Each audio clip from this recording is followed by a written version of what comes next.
Anxiété et dépression sont de véritables enjeux de santé publique. Vous voulez savoir où vous en êtes par rapport à votre détresse émotionnelle? Est-ce que vous présentez un trouble anxieux ou un trouble dépressif? Un outil d'évaluation de psychothérapie pourrait vous y aider, l'échelle d'anxiété et de dépression à l'hôpital, encore appelée échelle HAD ou HADS pour l'anglais Hospital Anxiety and Depression Scale. Nous allons donc voir dans cette vidéo pourquoi ce test pourrait vous être utile, comment utiliser l'échelle d'anxiété et de dépression à l'hôpital, quelles sont ses limites et surtout que faire si les résultats sont positifs, si vous présentez un trouble anxieux ou une dépression. Comme d'habitude, je vous mets les liens vers les études citées juste en dessous dans la description. Bonjour les amis, je m'appelle Sébastien, je suis kinésithérapeute et vous êtes sur ma chaîne Santé de Fer, une chaîne où je vous donne tout un tas de conseils pour devenir acteur de votre santé. Donc si ça vous intéresse, je vous invite de suite à vous abonner. N'oubliez pas si vous êtes sur YouTube, la petite cloche pour être tenu informé des prochaines vidéos. Et si vous voulez encore plus de conseils santé, vous avez mes mails privés, le lien juste ici et en dessous dans la description.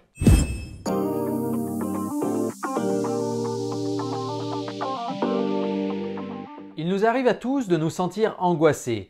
Du stress quotidien à l'anxiété chronique, le spectre des angoisses est vaste. L'anxiété est le plus courant des troubles mentaux du monde. Les troubles anxieux touchent plus de 22% de la population française. Le plus courant est le trouble anxieux généralisé, mais il y a également l'anxiété sociale, les TOC ou troubles obsessionnels compulsifs, etc., etc. Les femmes et les personnes à faible revenu ont été identifiées comme les personnes étant les plus à risque de présenter des troubles anxieux. Je vous avais déjà expliqué que vos émotions et vos pensées peuvent jouer sur votre santé, comme par exemple l'optimisme face au risque de l'AVC. Je vous laisse découvrir ou redécouvrir ça dans cette précédente vidéo, juste ici et en dessous en description. Malheureusement ici, des preuves sont apparues selon lesquelles l'anxiété et la dépression sont fortement liées à des maladies physiques, comme par exemple des troubles de la thyroïde, des maladies respiratoires, des migraines, des maladies gastro-intestinales ou bien encore des affections allergiques et même de l'arthrite. Par ailleurs, si on présente déjà un trouble physique, le fait d'y associer un trouble anxieux en plus, donc une comorbidité, va augmenter le risque d'handicap et diminuer la qualité de vie. Par exemple, en cas de mal de dos, de lombalgie, le fait de présenter en plus un trouble anxieux ou un trouble dépressif va multiplier par 2 le risque de passage à la chronicité. C'est-à-dire au lieu d'avoir une douleur qui va durer quelques jours, vous risquez d'avoir une douleur qui sera supérieure à 3 mois. L'épisode dépressif majeur, l'abus d'alcool ou la toxicomanie sont également souvent associés à des troubles anxieux. Par ailleurs, les troubles anxieux et dépressifs diminuent fortement les chances de succès lorsque l'on veut arrêter de fumer. Donc, il faut absolument les prendre en charge. La dépression est une maladie médicale chronique répandue qui peut affecter les pensées, les humeurs et la santé physique. Elle se caractérise par une humeur maussade, un manque d'énergie, une tristesse, des insomnies et une incapacité à profiter de la vie. La dépression est un véritable problème majeur de santé publique. À l'échelle mondiale, elle est responsable de plus d'années perdues à cause du handicap que n'importe quelle autre condition. Classée par handicap et décès combinés, la dépression arrive 9e juste derrière les tueurs prolifiques que sont les maladies cardiaques, les accidents vasculaires cérébraux ou bien même le VIH. Le sida. Et cela est dû au fait qu'il y a énormément de personnes qui en souffrent, près de 350 millions selon l'OMS, l'Organisation mondiale de la santé, et surtout du fait que ces affections durent longtemps. Pourtant, la dépression est largement non diagnostiquée et largement non traitée, principalement pour une raison de stigmatisation, elle est un peu traitée à la légère, pour également un manque de thérapie efficace et surtout un manque de ressources en santé mentale puisque près de la moitié de la population mondiale vit dans un pays qui ne compte que 2 psychiatres pour 100 000 habitants. De la même façon, l'un des troubles anxieux les plus observés en soins primaires, donc le trouble anxieux généralisé, malgré une forte incidence dans la population, seulement 30% des personnes atteintes sont diagnostiquées. Il existe pourtant un outil de psychothérapie simple à utiliser qui permet de diagnostiquer les personnes souffrant de dépression ou d'anxiété. C'est l'échelle d'anxiété et de dépression à l'hôpital, HADS.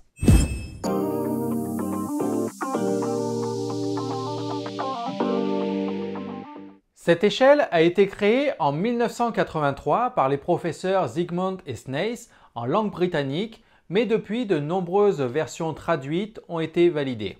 Cette échelle d'auto-évaluation s'est avérée être un instrument fiable pour détecter les états de dépression et d'anxiété dans le cadre de visites médicales à l'hôpital, mais également dans la population générale, même si ce n'est pas pour ça qu'elle avait été créée à la base. Les sous-échelles d'anxiété et de dépression sont également des mesures valides de la gravité du trouble émotionnel. Ainsi, cette échelle HAD nous permet non seulement de faire un premier pas vers un diagnostic, mais également de mesurer et donc de faciliter la gestion des troubles anxieux et de la dépression. Car généralement, ce qui se mesure peut être amélioré. Une étude sur plus de 9700 Français a démontré l'intérêt de cet outil sur le dépistage et le suivi de la dépression avant et après traitement. Dans cette étude, les scores moyens sur l'échelle de la dépression étaient de 19,16 avant traitement et sont passés à 15,16 après traitement. Ce test est largement utilisé par les médecins en pratique hospitalière, donc dans les services médicaux et chirurgicaux, mais également dans les démarches de diagnostic et de dépistage du stress et des risques psychosociaux liés au travail. L'échelle d'anxiété et de dépression à l'hôpital HADS est ainsi utilisée par exemple dans le suivi de la lombalgie chronique, dans l'arrêt du tabac, chez les patients présentant une insuffisance respiratoire chronique, chez les patients hémodialysés, chez des patients cancéreux, mais également donc dans les troubles dépressifs avérés, aigus ou chroniques, etc., etc.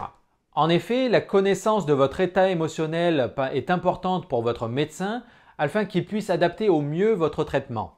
L'échelle HAD doit permettre au médecin de savoir comment vous vous sentez. Elle prend la forme d'un auto-questionnaire validé qui se compose de 14 questions auxquelles on attribuera une note de 0 à 3 selon la gravité du symptôme. On a 7 questions qui se rapportent à l'anxiété, donc le score A, et 7 questions qui se rapportent à la dépression, donc le score D, et on obtient ainsi donc 2 scores de 0 à 21 et l'interprétation se fera donc sur les deux échelles. Donc lisez chaque question et entourez la réponse qui s'adapte le plus à vous pour la semaine passée. On ne vous parle pas d'une situation générale, on vous parle de la semaine passée seulement. Bien sûr, il n'y a pas de bonne ou de mauvaise réponse et évitez de réfléchir trop longtemps, au contraire, essayez de répondre rapidement. Par exemple, vous avez la question « Je me sens tendu ou énervé la plupart du temps » qui fera 3 points, souvent 2 points, de temps en temps 1 point ou jamais 0 point. Bien évidemment, pour faire ce test en entier, je vous mets un lien juste en dessous dans la description pour pouvoir retrouver le questionnaire intégral et répondre aux questions et connaître votre score. Et une fois que vous avez votre score, comment l'interpréter? Pour dépister des risques d'anxiété ou de dépression, l'interprétation suivante peut être donnée pour chacun des scores, pour le score A et pour le score D. Pour des scores de 7 ou moins, il y a absence de symptomatologie. Pour des scores entre 8 et 10, on a un doute sur la symptomatologie. Et enfin, pour des scores de 11 ou supérieurs, il y a une certitude donc des symptômes, que ce soit symptômes dépressifs ou symptômes anxieux. Et donc, bien sûr, selon ces résultats, il faudra demander l'avis d'un spécialiste pour approfondir l'investigation. Mais ces seuils d'interprétation proposés en 1983 par Zygmunt et Snaith ne font pas l'objet d'un consensus scientifique.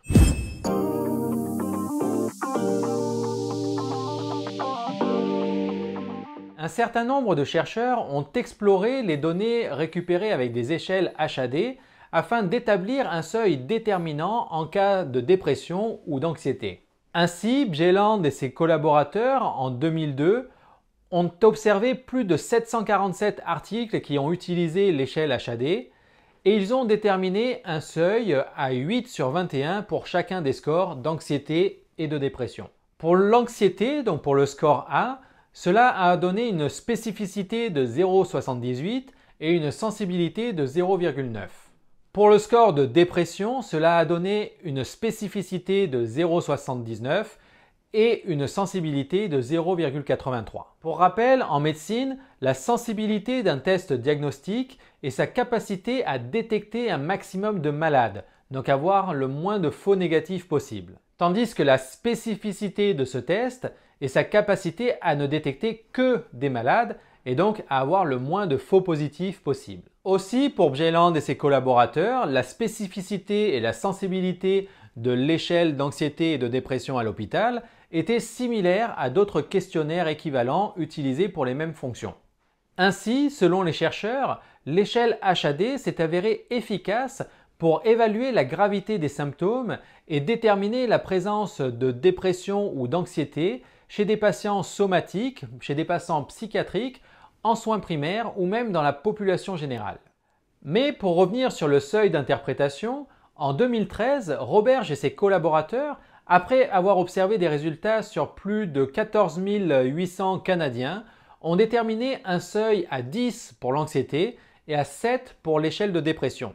Par ailleurs, en 2011, Cosco et ses collaborateurs rapportent des limites à cette échelle HAD. Selon eux, bien que l'échelle HAD se soit avérée efficace pour déterminer la détresse émotionnelle, son incapacité à différencier l'anxiété de la dépression l'amène à avoir un emploi beaucoup plus général sur la détresse globale. Avis partagé dans une grande lettre ouverte par les chercheurs James Coyne et Eric Van Sonderena en 2012, pour qui l'échelle HAD n'est pas du tout un moyen fiable de différencier l'anxiété de la dépression. Il rapporte par exemple qu'il arrive que la sous-échelle d'anxiété parvienne à mieux prédire un diagnostic de dépression que l'échelle de dépression elle-même, c'est-à-dire que le score A est plus prédictif que le score D. Ainsi, selon eux, il vaut mieux utiliser un score global, donc le score A plus le score D, afin de déterminer les personnes qui auront besoin d'une évaluation approfondie pour savoir s'ils ont un trouble dépressif ou anxieux. En effet, bien que cela ne soit pas recommandé par les créateurs de l'échelle Zygmunt et Snaith en 1983, d'autres chercheurs, comme E. Boston, précisent que l'on peut cumuler les deux scores et les interpréter de la façon suivante. Donc en dessous de 14, il n'y a pas de troubles symptomatiques anxio-dépressifs et au-dessus de 14, il y a des troubles anxio-dépressifs. Mais encore une fois, il n'y a pas de consensus puisque d'autres auteurs préfèrent un seuil à 13 et d'autres encore préfèrent un seuil à 16.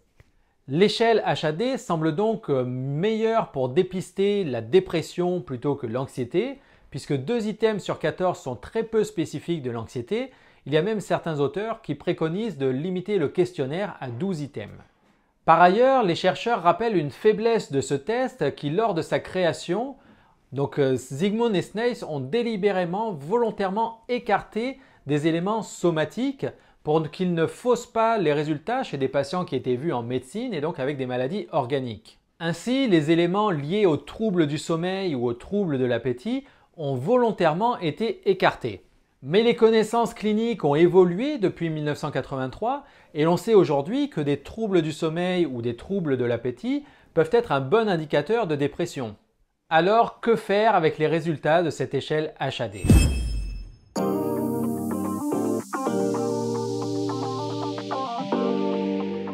Même s'il n'y a pas de consensus sur les seuils à utiliser, l'échelle d'anxiété et de dépression à l'hôpital demeure un bon outil de psychothérapie qui vous permettra de diagnostiquer la présence de troubles anxieux ou de dépression et de mesurer vos progrès en cas de prise en charge de votre détresse émotionnelle. Mais cet outil ne vous permet pas de distinguer les différents troubles anxieux et les différents types de dépression. Si vos résultats sont supérieurs à 8 sur une sous-échelle de score A ou de score D, ou bien supérieurs à 15 sur le résultat total, alors il convient de consulter un spécialiste, un psychiatre ou un psychologue certifié afin d'approfondir l'évaluation et, si besoin, de mettre en place une prise en charge adéquate. Et rassurez-vous, les psychiatres et les psychologues, ce n'est pas réservé aux fous, ces spécialistes pourront vous aider dans de nombreuses situations. Face à l'anxiété et à la dépression, de nombreux outils vous aideront, comme par exemple les thérapies cognitivo-comportementales ou TCC qui vous aideront à chasser vos idées inquiétantes, mais également l'hypnose, bien sûr l'activité physique, également les exercices de respiration, de relaxation, de méditation, certaines plantes et certains compléments alimentaires, une confrontation progressive à vos peurs, un meilleur sommeil bien évidemment, mais également une acceptation attentive et selon les cas, après avis médical bien sûr, certains médicaments. Mais attention pour la dépression, à ne pas faire lorsque vous êtes vraiment au fond du trou, puisque vous risquez d'aggraver les symptômes de dépression. Je vous en avais déjà parlé dans une précédente vidéo sur les bienfaits de la méditation que je vous laisse découvrir juste ici et en description. Bien évidemment, vous trouverez sur Santé de Fer de nombreux conseils pour l'activité physique, mais également pour la relaxation dans cette série de vidéos que je vous laisse découvrir ici et en description. Voilà, j'espère que cette vidéo vous aura plu. Si c'est le cas, je vous invite à la liker. Un petit pouce bleu, ça fait plaisir à YouTube, ça me fait plaisir à moi. Partagez cette vidéo auprès de vos amis. N'oubliez pas de vous inscrire à Santé de Fer, le lien juste ici. Encore mieux, vous avez mes mails privés pour recevoir tous mes conseils santé. Vous trouverez le lien en description. Laissez-moi des commentaires, je les lis, j'y réponds. Et je vous retrouve sur Santé de Fer pour de prochaines vidéos. Puisque devenir acteur de sa santé, c'est bien d'en parler. C'est mieux de le faire. Allez, ciao ciao!